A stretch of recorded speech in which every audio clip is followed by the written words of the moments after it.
برکت از آن ماست، برکت نان ماست، برکت حضور اوست، برکت کلام اوست، برکت صدای اوست. یهوه برکه، برکت بیاب از او و شفا بگیر از او، آرامی بگیر از او و شادی بگیر از او، آزادی بگیر از او. یشوع ادونای، برکت یشوع بر منه، روح قدوس عیسی بر منه، چشمان عاشق ابا بر منه.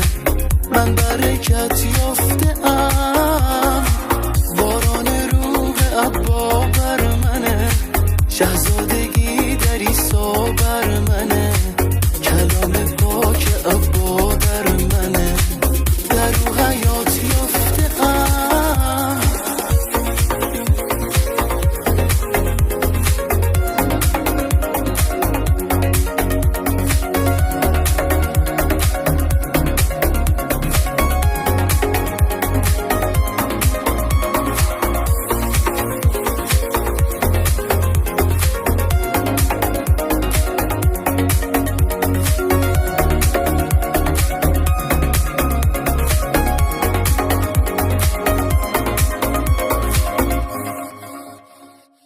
سروری از آن اوست، یهوه نام اوست، قدوسیت طریق اوست، آرامی صدای اوست، تاج جلال از آن اوست.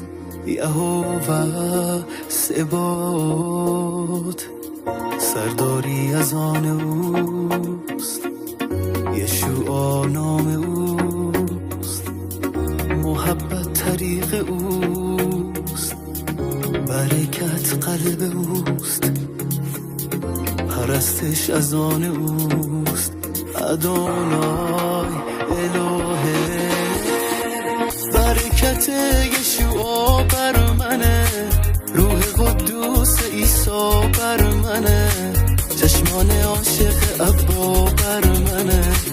من برکت یافته ام، باران روح ابا بر منه، شهزادگی در عیسی بر منه، کلام پاک ابا در منه، در او حیات یافته ام.